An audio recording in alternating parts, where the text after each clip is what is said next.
प्रणाम, नमस्कार। बहुत दिनों से मैंने कोई वीडियो नहीं बनाया, सोचा कि मैं एक छोटा-सा वीडियो बनाती हूँ आप लोगों के लिए और ये बताने के लिए कि एक छोटी-सी अनुभूति शेयर करने के लिए। जब कोई मुझसे कुछ कहता है, पूछता है तो मैं जो जवाब देती हूँ, तो मैंने सोचा कि मैंने किसी को कुछ एक सवाल का जवाब दिया है, तो मैंने सोचा आप लोगों को बताऊँ। सवाल ये था कि शिव को गुरु बना के क्या मिलेगा? किसी ने कहा कि शिव को गुरु बना के मुझको क्या मिलेगा और शिव को गुरु बना के क्या होगा। और एक ये इसके साथ साथ एक सवाल यह भी था कि आप शिव को गुरु बनाए हैं तो आपको क्या मिला है। ठीक है, तो मैं आप लोग को बताती हूँ। देखिए, कुछ दिन पहले की घटना है, ये लगभग 2 महीने पहले की घटना है। एक अनुभूति है मेरी जो मैं आप लोगों को शेयर करना चाहूँगी कि शिव को गुरु बनाइएगा तो आपको क्या मिल सकता है, कैसे मिल सकता है। देखिए, मेरी एक बहुत ही अच्छी सहेली, यूँ कहें कि बहन के जैसी, हठात उसकी तबीयत बहुत सीरियस ख़राब हुई और वायरस अटैक की वजह से उनका इतना प्रॉब्लम हो गया कि उनको हॉस्पिटलाइज़ करना पड़ा। और डॉक्टर ने जब उनको एडमिट किया तो संग-संग उनको आईसीयू में डाल दिया। उनका केस इतना क्रिटिकल था, इतना ख़राब था कि उन्होंने तुरंत केस की गंभीरता को देखते हुए उनको आईसीयू में डाल दिया। और जब तक कि हम लोग कुछ सोच पाते, समझ पाते, डॉक्टर ने कहा कि भाई इनका स्थिति काफ़ी बिगड़ रहा है। और हम लोग काफ़ी डर गए, डरे हुए थे, जितने भी लोग उनके फैमिली मेम्बर्स थे, हम लोग थे, सब लोग डरे हुए थे, क्या होगा। और सच कहे तो हम उसको इतना ज़्यादा मानते थे बहन की तरह और इतना ज़्यादा हम उससे अटैचमेंट मेरा था कि जब वो हॉस्पिटलाइज हुई तो मानसिक रूप से मेरा भी मन बहुत प्रभावित हो गया, बहुत दुखी हो गया, मैं परेशान हो गई, मैं खाना भी नहीं खाती थी, घर में खाना ठीक से नहीं बनाती थी, मैं बाहर भागे भागे हॉस्पिटल जा रही थी, भागे भागे घर आ रही थी, समझ नहीं आ रहा था कि मैं घर संभालूँ या मैं हॉस्पिटल जाऊँ या मैं क्या करूँ, नहीं करूँ। तब मुझे याद आया कि साहब ने एक बार बोला था कि कोई भी समस्या जो लगे कि हाँ अब मुझसे ठीक नहीं हो रही है, मुझसे नहीं संभल रही है, तो आप एक बार वो समस्या को मेरे तक भेजिए, क्योंकि वो महादेव का चेला है, जो भी है वो महादेव का चेला है। महादेव तक आने से उसको मत रुकिए, उसको अपने तक मत रखिए, उसको महादेव तक जाने दीजिए। तो मैंने सोचा कि क्यों न मैं इस घटना को मैं बरखा दी को बताऊं, ताकि शायद बरखा दीदी के माध्यम से साहब हरिंदानंद जी तक वो बात पहुंच सके और जितनी जल्दी हो सके शायद इसे महादेव की दया मिल जाए, क्योंकि डॉक्टर ने उनको 48 घंटे की मोहलत दी थी और कहा था कि 48 घंटे तक अगर सुधार कुछ नहीं हुआ, मेडिसिन उनके बॉडी में काम नहीं किया तो कुछ भी हो सकता है।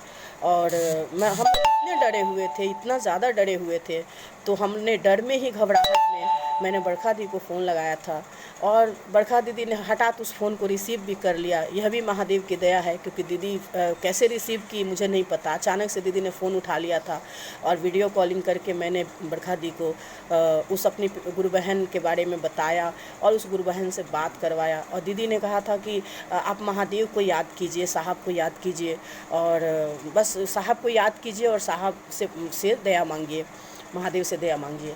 और दीदी ने जो कहा, सच कहें तो वो बेहोशी की हालत में भी, जब डॉक्टर ने कहा कि इसको वेंटिलेटर पे डालना होगा, तब भी वो जिस तरह से आधा कोमा में चली गई, तब भी वो हर समय बोलती थी महादेव, महादेव और साहब की ही बात याद करती थी। सारे नर्स लोग बताते हैं कि वो बेहोशी की हालत में भी वो महादेव महादेव कर रही थी और महादेव से और साहब साहब कर रही थी। ठीक है, उनको उपवन जाने की इच्छा थी कि मैं उपवन, मैं स्वस्थ होकर उपवन जाऊंगी, मैं ज़रूर जाऊंगी उपवन।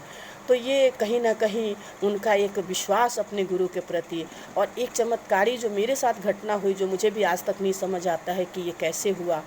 तो मैं उस घटना का जिक्र करना चाहूँगी कि मैं हठात उनको आईसीयू में देखने गई थी और अचानक से क्या हुआ कि मैं भी मास्क लगाई थी और वो भी मास्क लगाई हुई थी, उनका तो आईसीयू में मास्क लगा हुआ था। तो उन्होंने कहा कि बेल पत्ता, तो मैं समझ नहीं पाई क्या बोल रही है। फिर मेरे पीछे में एक गुरु बहन खड़ी थी, उन्होंने कहा कि दुर्गा दीदी ये ना बेल पत्ता बोल रही है लग रहा। फिर मैंने थोड़ा सा उनके मास्क को हटा करके पूछा तो पता चला कि वो बेल पत्ता मांग रही हैं, बोले बेल पत्ता। और आपको जान के बड़ा आश्चर्य होगा कि उस दिन मैं बेल पत्ता लेके मैं नहीं गई थी।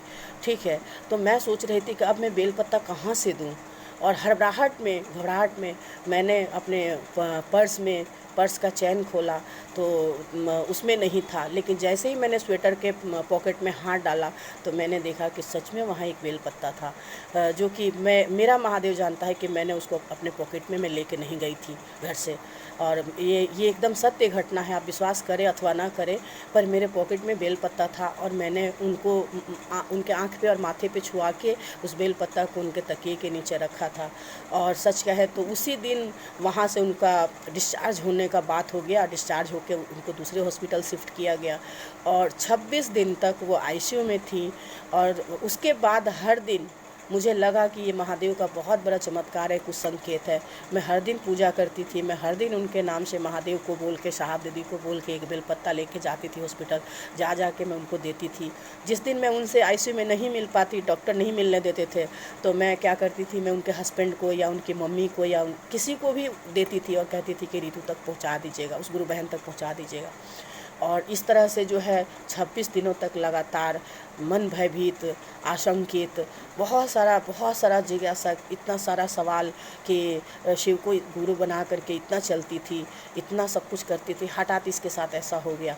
फिर भी मन के किसी कोने में यह विश्वास कि वो शिव का शिष्य है, गुरु शिव एक बार ज़रूर उसको कार्य करने के लिए लौटाएंगे। हम लोगों ने बहुत दया मांगा, सामूहिक रूप से न जाने कितने गुरु बहनों ने आर्थिक रूप से और मानसिक रूप से उनके लिए दुआएं मांगी। और धीरे धीरे देखा गया 26 दिन का वक्त बीता और वो गुरु बहन सही सलामत हॉस्पिटल से डिस्चार्ज करके अपने घर आई, अपने बच्चों के पास, अपनी फैमिली के पास। अभी वो धीरे धीरे स्वस्थ हो रही हैं। डॉक्टर ने उनको रेस्ट बोला है, वो रेस्ट में है। लेकिन आपको जान के बहुत आश्चर्य होगा कि मेरे लिए जो लोग मुझसे कहते हैं कि शिव को गुरु बना के आपको क्या मिला है, लोग जो कहते हैं कि शिव को गुरु बना के मुझको क्या मिलेगा, मैं उनको कहना चाहूँगी कि शिव शिष्यों को शिव के शरण में आके और साहब हरिनानंद जी का दिया हुआ 3 सूत्र करके शिव शिष्य बन के हरिनानंद फाउंडेशन से जुड़ के आपको क्या मिलेगा। मैं कहना चाहूँगी कि आपको भले ही पैसा न मिले, ठीक है, भले ही आपके पास पैसे कम हों, पर आपको दुआएं बहुत मिलेंगी, लोगों का आशीर्वाद बहुत मिलेगा। जब कभी आपके जीवन में कोई मुश्किल वक्त आएगा, हज़ारों हाथ आपकी मदद के लिए खड़े होते हैं। यह यूं ही नहीं है, आपको जिसे कहते हैं कि ये शिव का परिवार है, ये साहब का परिवार है, ये साहब का परिवार है। यहाँ पर एक दूसरे के प्रति सम्मान, एक दूसरे के प्रति प्रेम, एक दूसरे के प्रति लगाव, एक दूसरे के दुख सुख में साथ देने की भावना, न जाने कितनी ऐसी चीज़ें हैं जो आपको मदद करती है। शिव गुरु की दया आपके साथ, साहब दीदी की दया आपके साथ होती है, गुरु भाई बहनों की दुआएं आपके साथ होती है।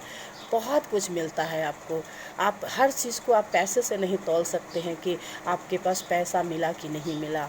मैं आपको एक बात और बता दूं, बहुत साल पहले मैंने एक कंपनी का फाउंडेशन किया था और मैं साहब के पास मिलने गई थी। तो मैंने कहा था कि साहब मैं एक कंपनी का फाउंडेशन कर रही हूँ, मैं बनाने जा रही हूँ और दया कीजिएगा कि हम लोग का काम चले। और विश्वास नहीं कीजिएगा, साहब ने हम लोग को जो आशीर्वाद दिया था, हम लोगों ने बहुत अच्छा काम किया और कम समय में हम लोगों ने उस कंपनी को एक ऊंचाई तक हम लोग लेके गए। तो क्या नहीं मिलता है जीवन में। आप शिव से क्या चाहते हैं, क्या मांग सकते हैं। साहब हरिनानंद जी ने कहा था, गोरी तेरा आंचल कितना, गोरी तेरा आंचल कितना, कितना क्या मांग सकते हैं। आपका मांगना बहुत छोटा छोटा चीज़ आप महादेव से मांगते हैं और महादेव आपको देते हैं। महादेव से मांगिए ना, कुछ बड़ा मांगिए, कुछ अद्भुत मांगिए, कुछ ऐसा मांगिए जो कभी ख़त्म न होने वाला हो। शिव से एक रिश्ता मांगिए, शिव से एक संपर्क मांगिए, शिव से एक संबंध मांगिए गुरु और शिष्य का। और एक बात मैं बताऊं, गुरु अपने शिष्य के साथ साथ चलते हैं, गुरु अपने शिष्य की मदद करते हैं। गुरु कार्य देते हैं तो उस कार्य की सफलता को सुनिश्चित भी करते हैं। तो कहीं ना कहीं मैं आप लोगों से कहना चाहूँगी, शिव को गुरु बना करके क्या मिलेगा जानना है तो एक बार तो आपको इधर आना ही होगा और शिव को गुरु बनाना होगा। जब तक आप बनाएंगे नहीं, जब तक आप इस राह में चलेंगे नहीं, तब तक आपको कैसे पता चलेगा कि यहाँ क्या मिलता है। यूँ तो 18 साल देखते देखते 18 साल होने को आ गए, अब तो ख़त्म भी होगा, एक तरह से ख़त्म भी हो रहा है 18वां साल। देखते देखते महादेव की दया से 20 साल हो जाएगा और हम लोग 20 साल के शिव से हो जाएंगे। बच्चे मेरे 19 साल के हो गए। जब बच्चे पैदा हुए थे तब मैंने शिव को गुरु बनाया था, छोटे छोटे मेरे बच्चे थे तब मैंने शिव को गुरु बनाया था। मेरा बेटा आज 19 साल का हो गया, बेटी आज 18 साल की हो गई। तो मैं आपको बताना चाहूँगी, मैं दुर्गावती सिंह कोलकाता से आप लोगों को ये कहना चाहूँगी कि साहब श्री हरिंद्रानंद जी का दिया हुआ 3 सूत्र पूरी ईमानदारी से करिए और कोशिश करिए कि सब कुछ ठीक रहे, क्योंकि एक बात जान लीजिए, आप ठीक से सूत्र करिएगा तो जीवन में सब कुछ ठीक ठाक ही रहेगा। ये मैं नहीं कहती, आप करके देख सकते हैं, आजमा के देख सकते हैं। मेरी बातें झूठी हो सकती है, आपको लगे कि ये शायद बकवास कर रही हैं या ये झूठ बोल रही हैं या इसमें कोई सच्चाई नहीं है, पर मैं आपको बता दूं कि मैं बहुत कम झूठ बोलती हूँ। चलिए मैं आप लोगों को बताऊं कि साहब हरिंद्रानंद जी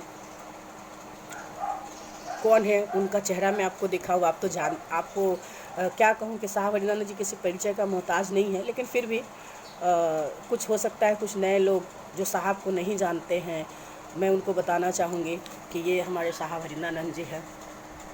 ठीक है,